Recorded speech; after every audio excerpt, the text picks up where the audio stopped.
The alignment is no joke. It was for me a joke in the beginning until I realized that it was like the most important thing. But it's really the role of a CEO. The first thing the CEO needs to succeed at is the building alignment with his leadership team or her leadership team. That is sometimes very easy, oftentimes very difficult, especially as the company grows, as the leadership team grows, as there's more effects and so forth. People, advisors like yourself, providing help with that, and I can only recommend that. It's like therapy. Like you think you don't need it, you do. Hi, I am Sophie Vo, and this is the Rise and Play podcast. In the show, I sit down with influential thought leaders in the gaming industry to deconstruct how they create the best teams and company cultures in order to create the best games. Speaking to hundreds of game executives in the show, I have identified recurring patterns and mistakes that we all make in our leadership journey. Do you have to go through the same hurdles and make the same mistakes to learn too? You are not alone in this journey, and hopefully you can learn from a diverse range of seasoned leaders who already walked the talk. Every episode brings actionable insights and case studies that will help you improve your management skills, self-awareness, and empathic communication. Becoming a better leader starts with becoming a better human. Are you ready to unlock your full potential in life and business? Let's begin. Welcome, Sophie, to Miska Katkoff. You mean barn? Not castle, like a casa. Casa. Yeah, this Casa. is for sure. This is not castle. Anybody watching on YouTube, this is far from a castle. This is just a wooden house. Casa, yes. A nice barn. We are in the middle of nature. Yes. Actually, Espoo, which is quite nice. Yeah. Still like the end of summer, like still bright light after PGC. Yes, PGC, Pocket Gamer Connect, happening in Finland. Yesterday we were at an event we organized together with AppsFlyer and Google. Shout out to both.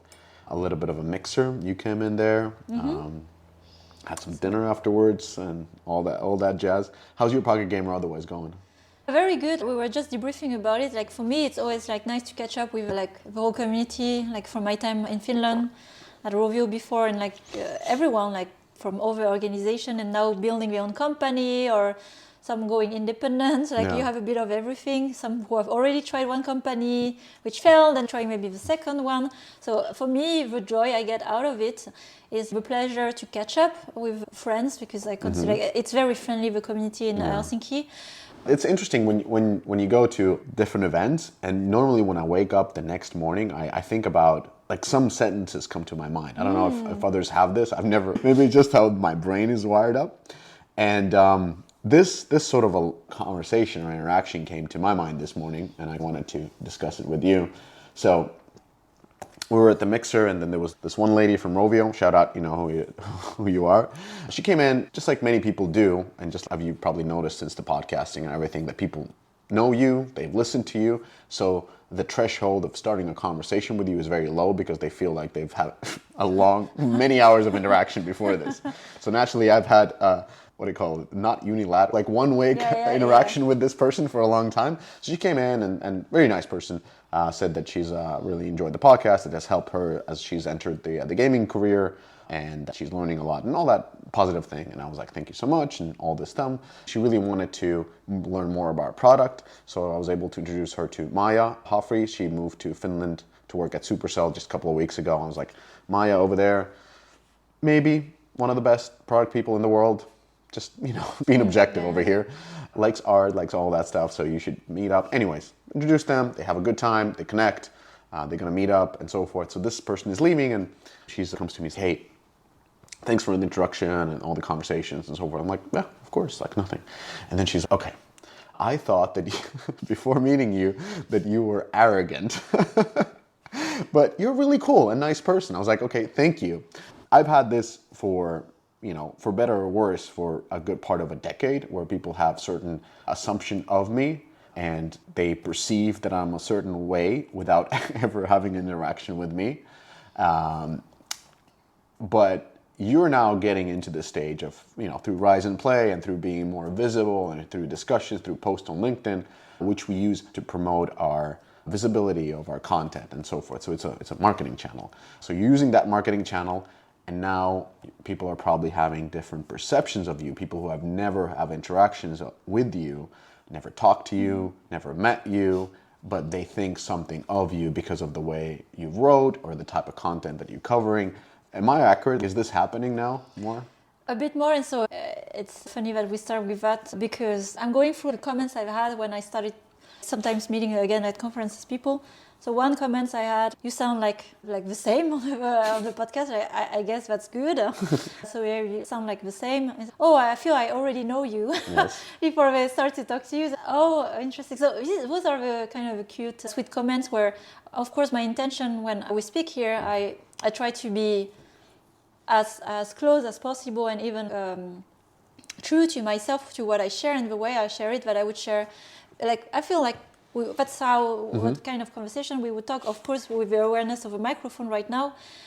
So that's what I'm trying to achieve most of the time. But then, yes, I started to have also more some interaction and awareness of also different perception or image, or not even from the podcast, actually more from what I advocate for. Like I've studied it almost like 2.5 about conscious leadership, like a topic really close to my heart for me, based on my own practice, like leading games, also seeing quite many things, company going public, acquisition and so on.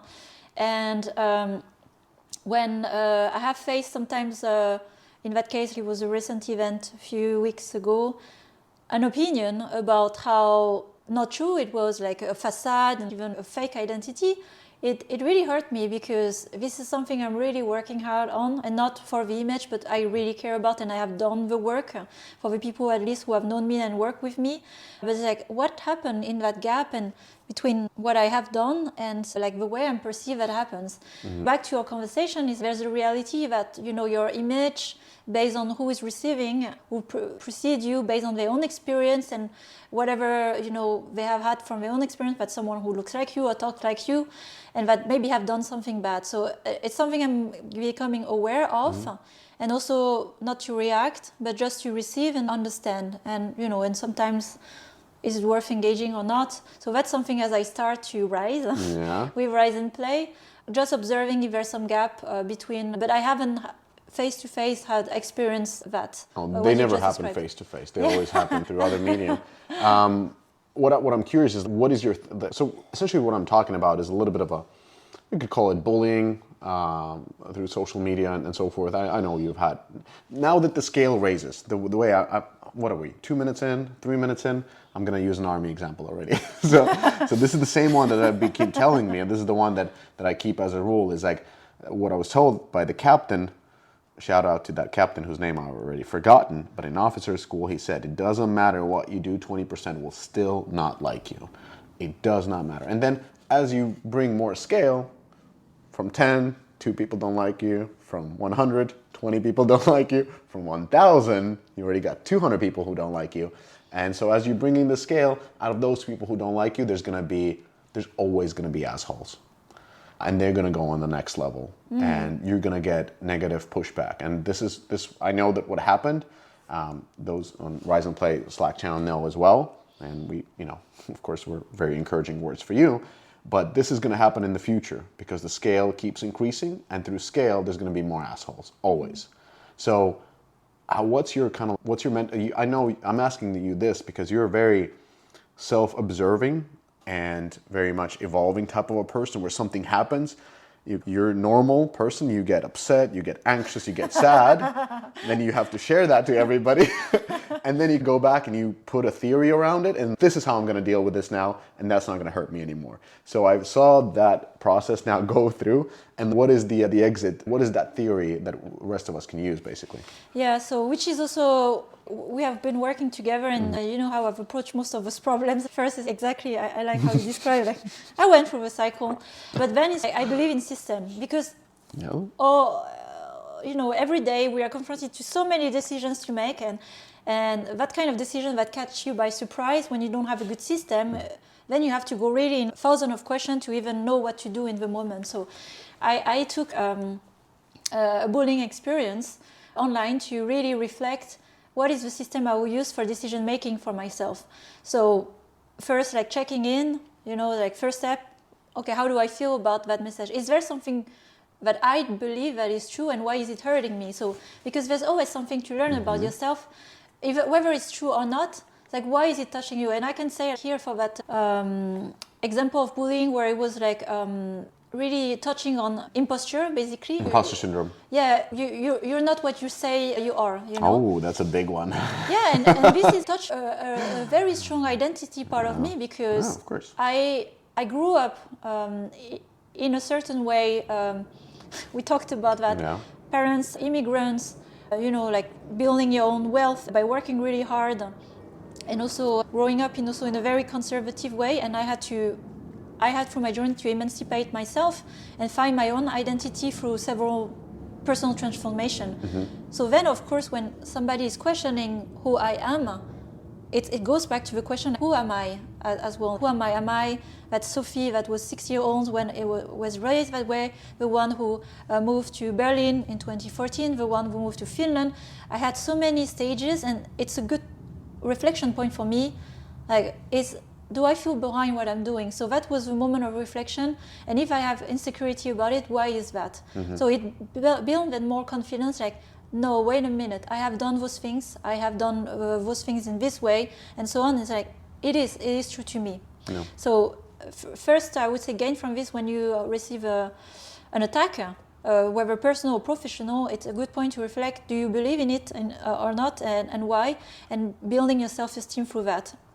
And second is, what do I do? Because being more a public person, and like in my case now, my public image and brand is my future business. So they are both associated, and of course it's something to manage a bit more carefully than I'm an employee of XYZ, and you know, you can't hurt me because like my destiny is owned by a company, like my contract, right? So this is quite different here, where do I need to respond?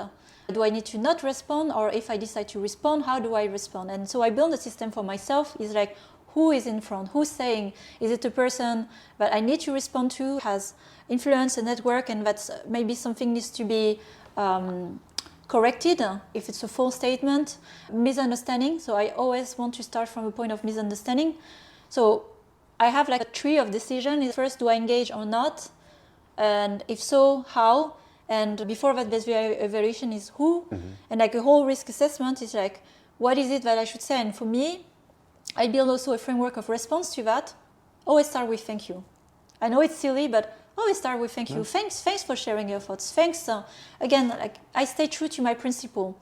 I always give a benefit of doubt. Maybe there's a misunderstanding. Maybe there's something I've done to harm that I said and I didn't know, and I have an opportunity to learn because I always want to learn. So thank you. Can we talk? I would like to understand what led you to say this or that or act this way, and maybe we have a dialogue. And if, based on the response, there's a dialogue, a curiosity, thanks for writing me. I'm happy you reached out because I wanted to express this.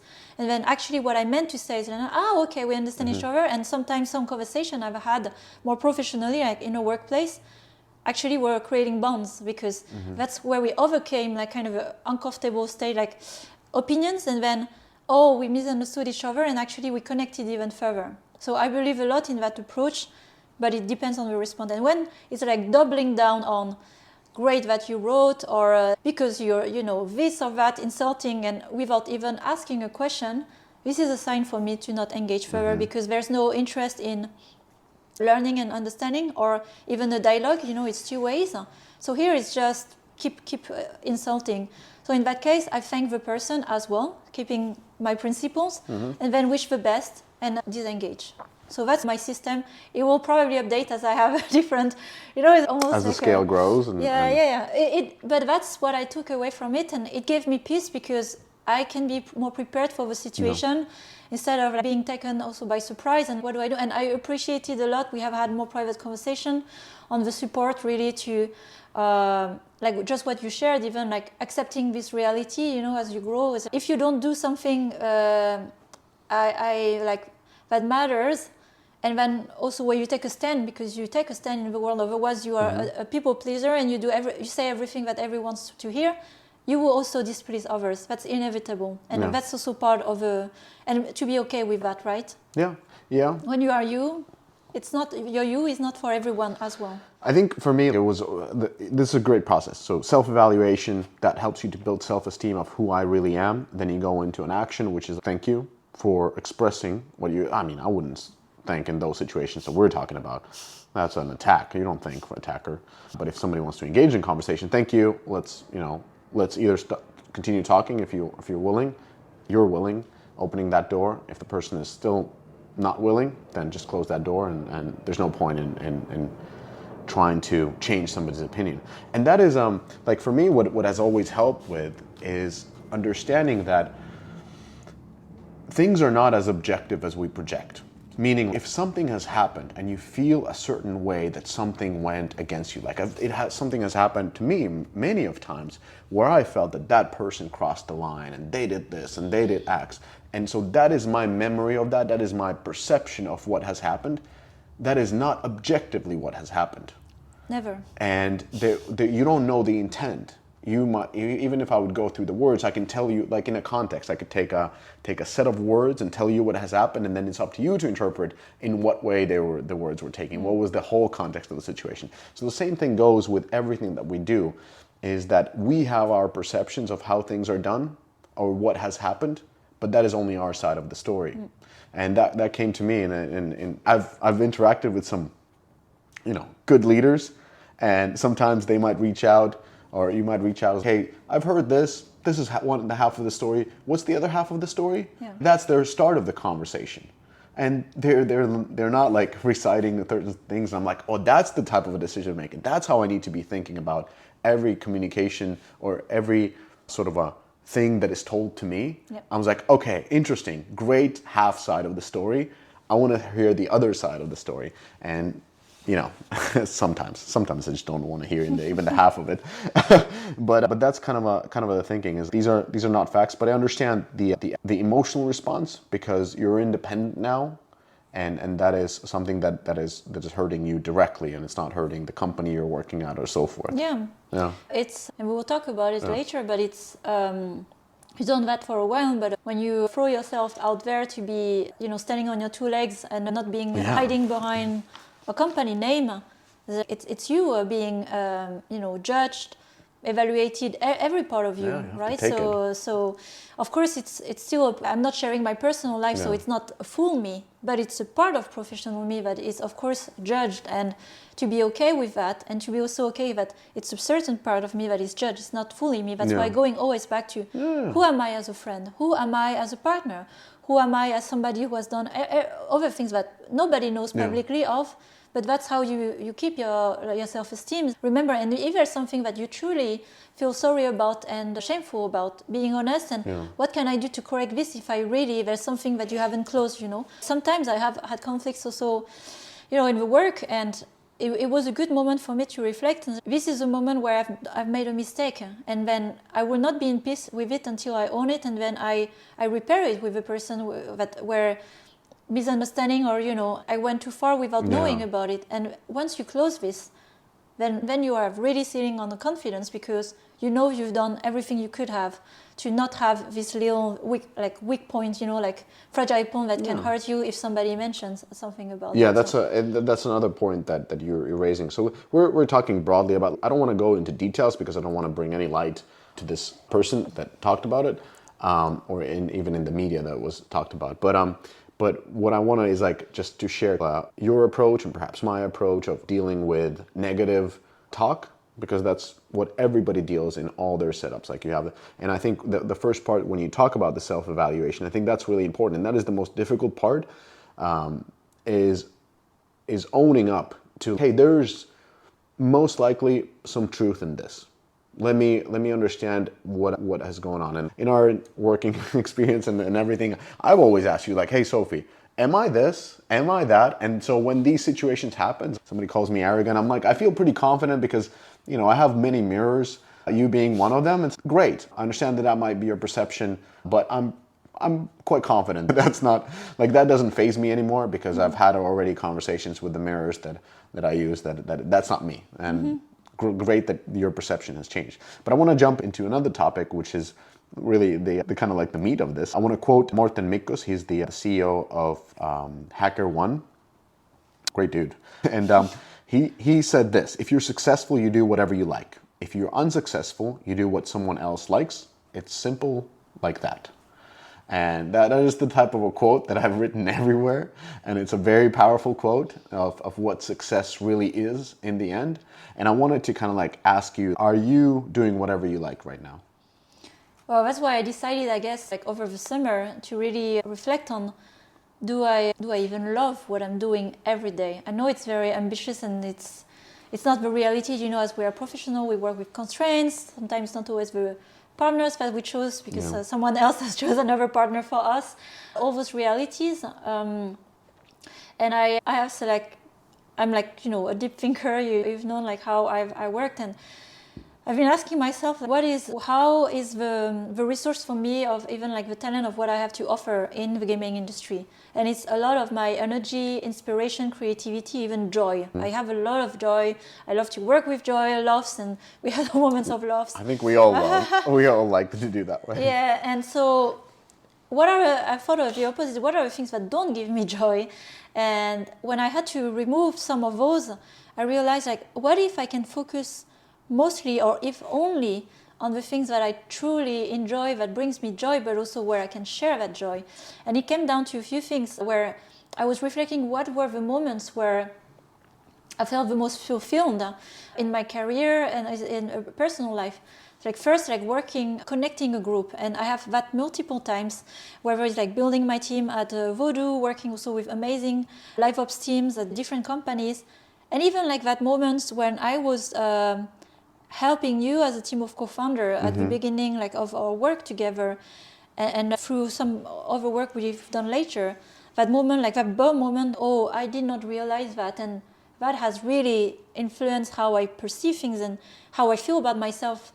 Like the feedback I got working with people, I feel lighter, I feel more myself, I feel less stressed, and this brings me a lot of joy because that's what I wish for any professional. The closer you get to yourself, and I believe also that financial success follows that as well for reasons we will talk about, because a lot of decisions we make by constraint, things that we don't want to do, again, like working with people maybe we don't want to, and then we drag this over and over, and this has a cost as well. So focusing mostly on that, I thought, what is the environment I need to do that? And the conclusion is like, I have a great network with Rise and Play of conscious leaders I have built, like a community that has been really growing, and also giving credit also to the work done, because acknowledging we need a space for that kind of conversation and leveling up the knowledge, good practices of management, you know, self-leadership. So for me, working with a great group of people and also influencing for transformation, professional and sometimes personal transformation, are the main elements. And the best way I thought of doing that, and following really what I believe in my ethic of work should be done, is to be independent. And that's how I concluded recently that going full-time really with Rise and Play to create, because I could keep, you know, my career and be frustrated of things I don't control, or then I start to create the job that I dream of doing.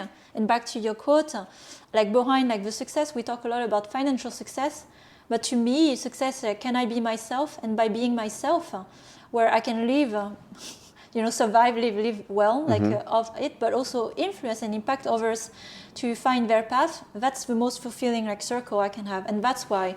So it's been really matured in my mind for several years already. I just didn't know how to execute it, and I'm very thankful for all the mentors, although they didn't know there were mentors in my life to reach that point, and you were one of them as well. For the work on Deconstructor Of Fun, the things we've done in Istanbul, I had a lot of joy participating to those community events and impacting really how they get into the gaming industry career and so on. So I think that's what we had very much in common with the work we were doing with media networks. Media. I read that recently, like in the news. I think it was Neil like writing. So. Everything is media right now. It's just it's you need to do the marketing to you know, service your. So I guess that's media. Yeah, influencing transformation, finding path. I like how you always take a step back and really think what you want to do. This is something that I fail at. I just go ahead like a train. Yeah, we were a good combo. Wait a minute, stay here for a moment with me. Oh my God, I'm just like, oh, there's 5 new starts that we can start thinking about. So one of these things, like I'm a big fan of Patrick Lencioni's books, for example, and in all of his, if people haven't read Patrick Lencioni, these are like 200-page long books. If you listen to an audio, it's between 2 to 3 hours max. Fantastic books. Usually tell about a story in some company in the Bay Area, and a fictive story, and then come up with the solutions for it. And nearly in everything, and his books are really about focusing on the leadership stuff. Nearly with everything, it's about leadership alignment. Like that's his thing. One-on-one leadership alignment. And I just finished up a podcast with Chris Petrovich, and even he was talking about, in terms of an M&A, about leadership alignment. And that's what he was talking about. And I know that this is something that you want to work against. So there's the one where you're influencing transformation, finding a path, but through all of our interactions, you've been really adamant on this alignment, and I've sold it, who can tells everything, whatever the saying is. What do you see are the common pitfalls of leadership? It's easy to say misalignment, but what is it like? How do you see it? Yeah, so what's behind misalignment is it's more of a result misalignment, right? But it comes back to what have a misalignment about. So you can have misalignment on the vision of the company, like where you're going. So back to the conversation we had just before, you can start straight and build your game. But then at some point you end up with a group that becomes like your company. And then when you haven't aligned with that, you start to see problems as you scale, right? Usually you can ship your first game. And if it's also like hitting well the market, good for you. But scaling is really the hurdle. So misalignment is on the vision. Where are we going? What are we doing? What are we even focusing? What are we not doing? So that's something that needs a conversation, and even like the same language, values, or ways of working, or ways of not working. What is unacceptable for us as a group? And again, like if you look at typical profile of people who are part of a management team or even co-founders, they are experienced professionals who have experience from somewhere else. So they already take with them a baggage, a culture from a company, and I'm not even putting here the cultural, like personal country culture. And at last, the purpose, like the real, like the why you build that company. And this is the part where it's interesting, and I've seen quite misalignment of co-founders team just by talking, when they don't even know that they're misaligned. Because of course, when you ask, why did you build this company? And you have a surface answer, which is, well, we want to make the next big game in that genre, a mid-core shooter or hybrid casual. New merge game. Yeah. Yeah, or, we want to solve that problem. Yeah. It's the vision. But why you particularly are you building a company? I want to create a workplace with a way of working that I wish I had. Okay, we're getting somewhere. Or I want to prove to myself that I can build and exit a company. Okay, that's a very personal reason. Or I want to be crazy rich, so I can buy my villa on top of a mountain. Just to get a good divorce. And then have parties, invite my friends for party. Yeah. And this is not an acceptable answer.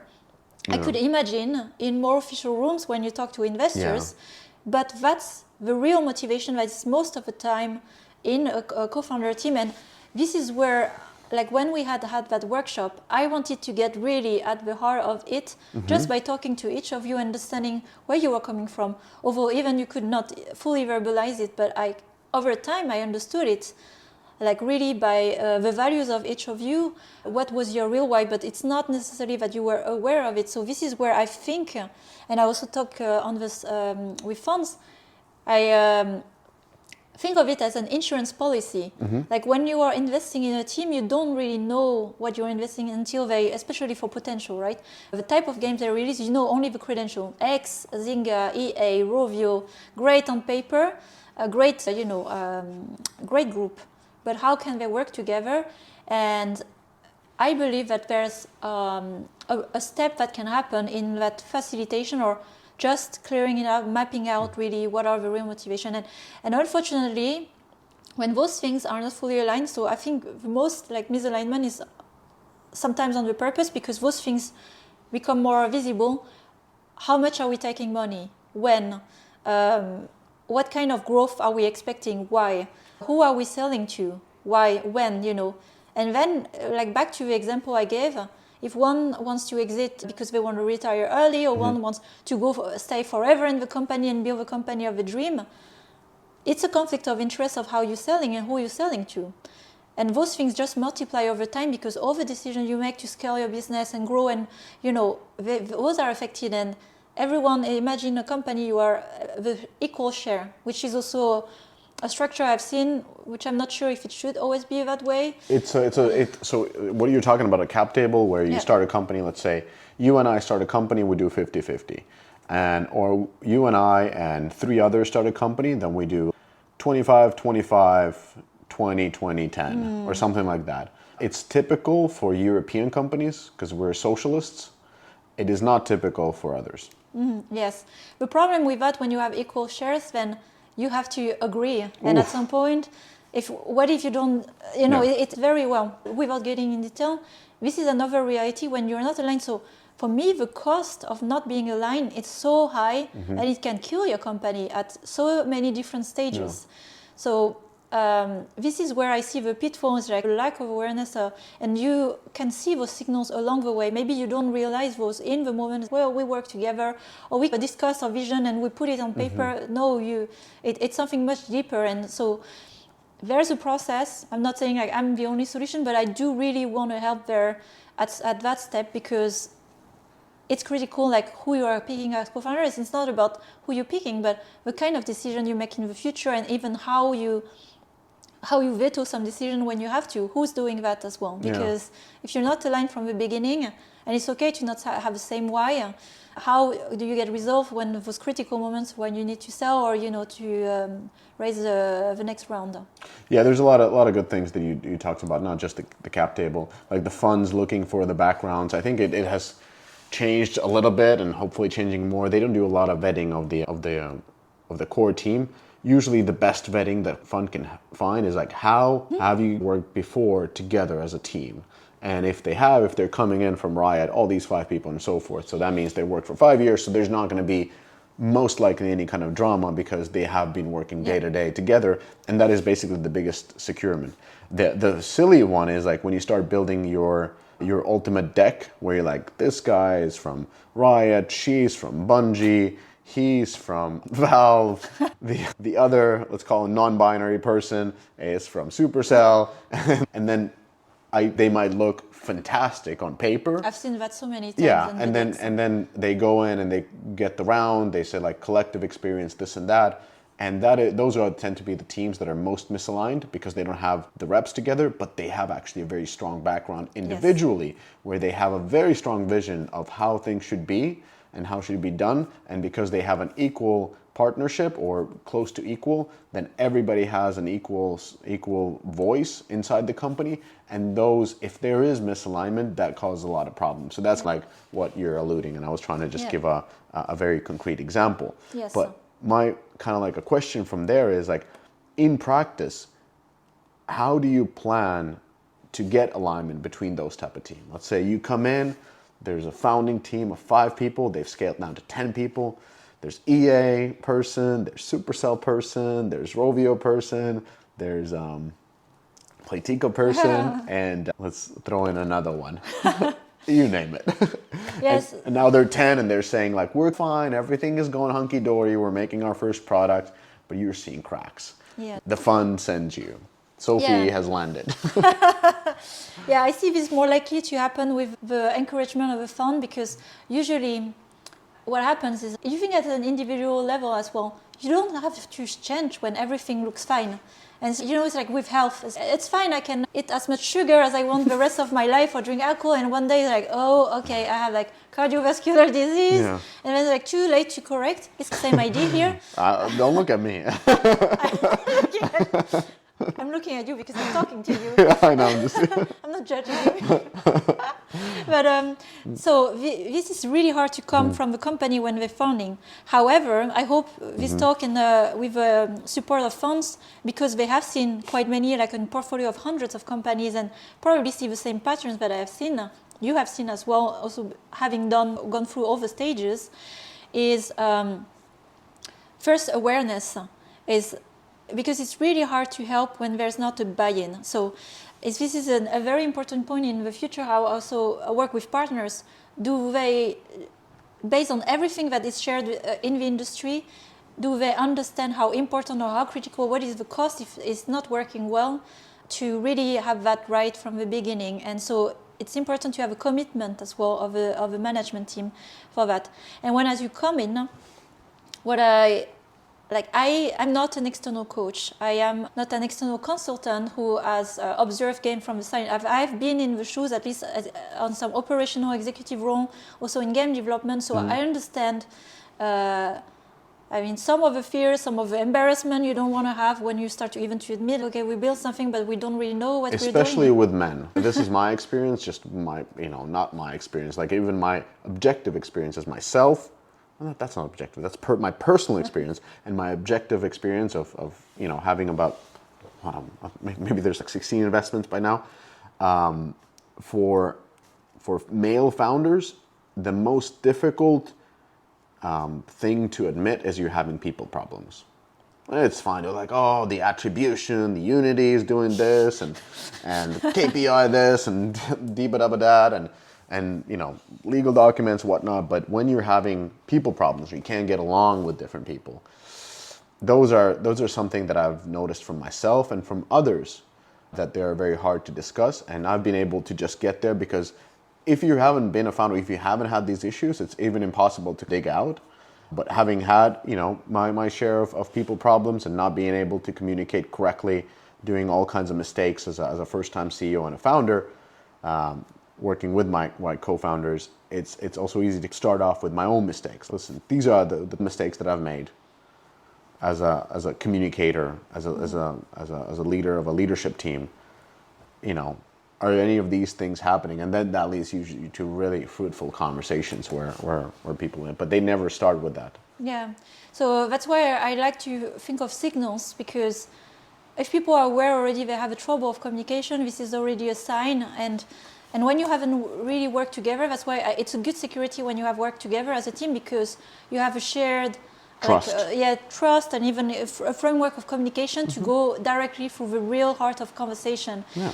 But when as you don't know each other and you have high stakes, everybody's walking a bit on eggshell and not really saying. So that is when and usually I hope the CEO is aware and conscious enough that there's already some discrepancy here.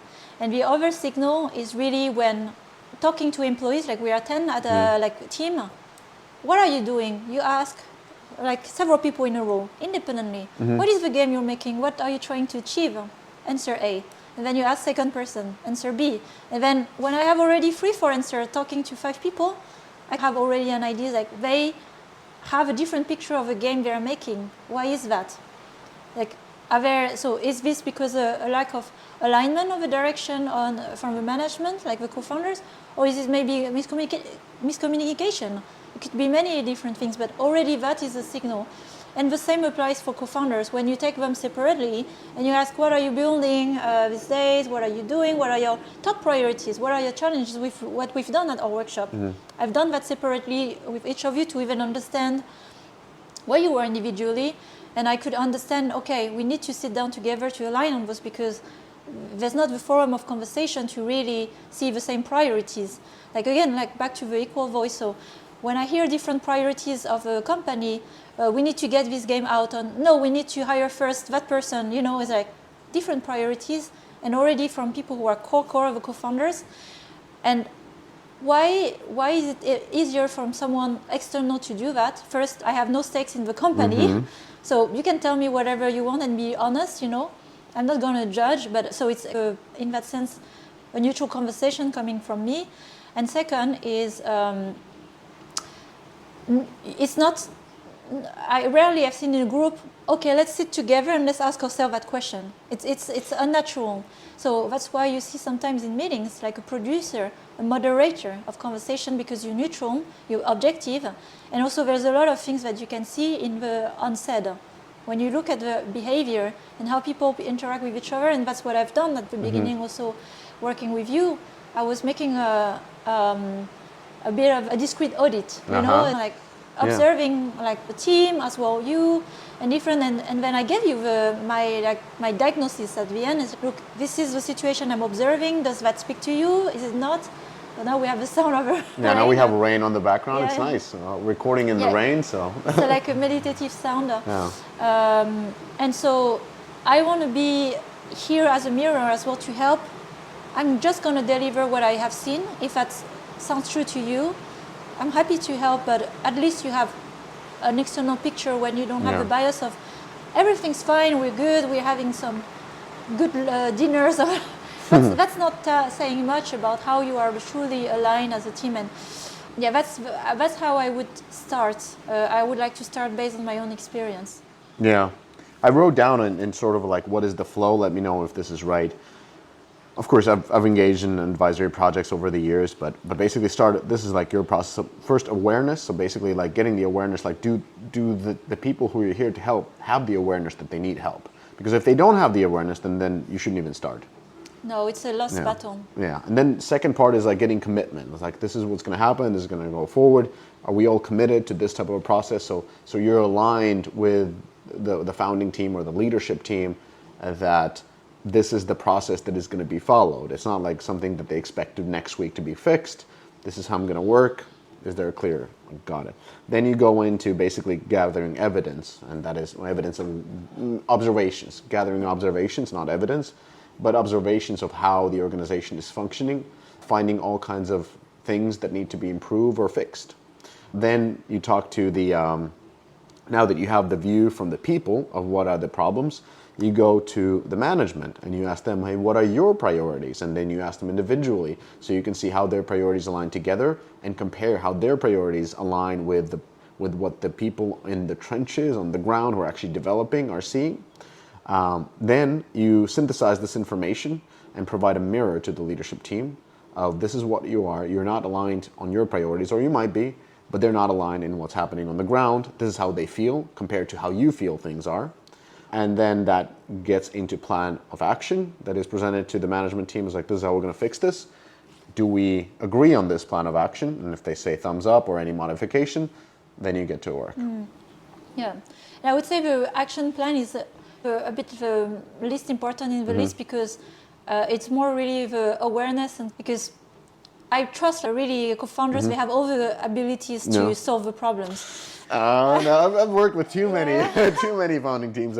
You have to trust the professional. At least that's where I'm coming from, because I'm not going to do the work. But let's take a concrete case here, whereas let's say there's overlap of roles or even like a misalignment of direction. At least they walk out from this. Like it could be like really more. I see that as a strategic offsite workshop, like we've done. It's a commitment, like, who's taking care of it, out of it, who is in charge of this, of that, and how are you going to execute or even communicate your priorities and so on.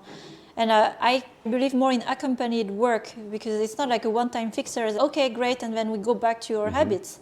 And that's why, as well, being accompanied could be individual accompaniment. And I'm not saying it's just me, but that's why some have coaches. I'm so glad to hear now some founders who are, it's hard when you have little budget at the beginning, but it's like investing in again, insurance policy for yourself. It's a good investment. It's not, you don't have a return immediately, but it's like de-risking quite early in a coach or in a mentor, somebody to help you to just be a partner, external partner to what you're doing. I mean, that's how I was helping also at the beginning, because I was not a co-founder, and that was my strength. I have no stakes here. Yeah, you're a new person. Yeah, exactly. And I could say really what I was seeing, and really to help you. That was my intention. I'm employed here to do my job, Yeah. No, it's a, it depends really what kind of advice, like what kind of advisor you provide. Like the ones where I've been advising, it's quite usual where they're like, okay, so what should we do then? And then that means the action plan, and then you have to go through that. So maybe you work with more self-starting. Not self-starting is wrong thing, but I've noticed that in the end, it's like it's good to come in with a final proposal. It's like, these are the 5 things we're going to focus on. Yeah, of course. And that's how we're going to achieve. And it's always through a lot of communication and alignment, and always telling them it's going to be slow, because the problem is things were too fast in the beginning. That's where we're slowing things down right now. That's at least my usual communication with the founders, and where they are usually in that situation where my advice is needed, is that from my own experience, it's important that we slow things down right now, because we're acting like we're 10 here, and you know, whatever the company might be, 150 or 300 at that point when I walk in. So everything is about slowing down, clear lines of communication, alignment on the top, strategy. Because those things really get multiplied, like those cracks. Yes. They get multiplied, and it's really hard to fix a communication with 100 people individually when you don't have a solid system of line of communication. And you have known that even like changing 10 to 30 is you're already not communicating directly usually with people, but you have leads, intermediary leads that who are the people who need clarity, the direction, the buy-in to be able to communicate with the team. And if you don't have a clear system of communication and even a line, imagine the disaster, like where I gave that example where you have 8 different answers, 100 different answers. Like, what kind of game are you making as a group, right? Yeah, it creates a situation where the organization's leadership or decision-making process is unclear, because it feels like individuals are making decisions even though they're not, like founders, for example. Just thinking about like the cases that I worked on, and you know, my personal experience as well, is if you start thinking from the beginning that you're the CEO, let's put it this way, or you know, CEO is a good example, then you start off right away from the lonely job perspective. I have to really control my communication. I know this is a startup with 5 people or with 10 people or with 15 people, but at the same time, you have to think forward. And that, for me, was like totally new in the sense, because I react to the environment that I have. But I then come to think about some other, you know, super successful, not some other, but founders that are super successful, usually second-time founders, is like they started off from the second round again, knowing that soon they're going to be much larger, and they held their communication, held their role. Like, they were doing that role before that role even emerged. And so they were that lonely person until they suddenly had that leadership team and a larger company, and not suddenly, but a couple of years. It's like very forward thinking, because you know what's behind the corner. And it also leads to what kind of mentors do you have in the company? Are people telling you this? Hey, by the way, I know you're only 5 right now.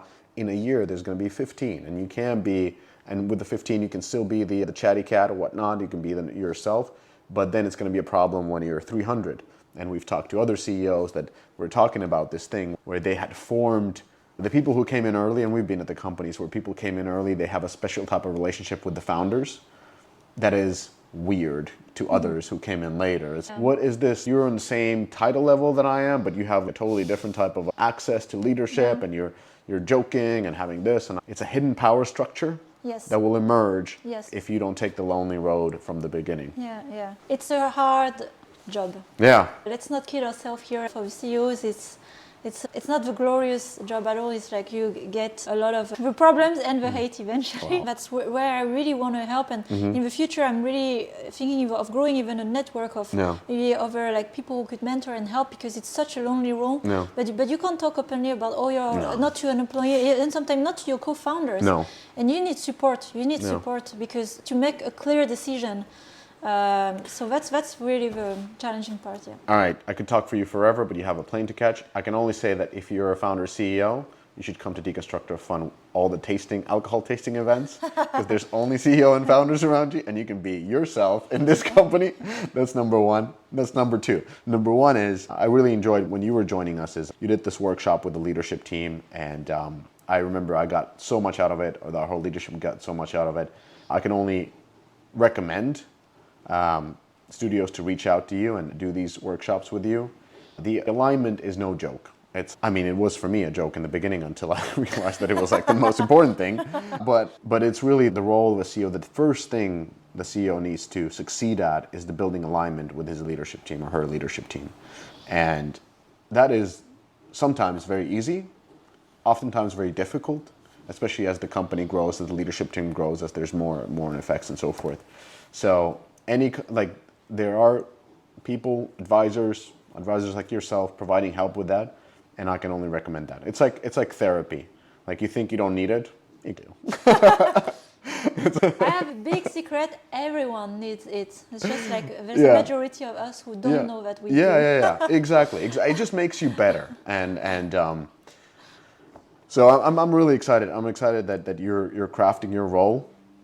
You're taking this seriously, and really like the stuff that you keep sending me about like different ideas. Because I'm an idea guy. I'm like, yes, awesome, let's do it. So I love all of that stuff. I'm a starter, not a finisher. So yeah, happy to help with anything. And I recommend people to reach out to Sophie and talk about these things. It's a really powerful thing that you don't know you need until you get it, and then that helps you significantly. So thanks for coming to my place. Yes. Miska Katkoff. Come back anytime. My coffee, 5-star. Thanks everybody for listening. Let us know how you felt about this episode. As always, all feedback taken. If you liked it, why? If you didn't, why? Do you have Slack channel?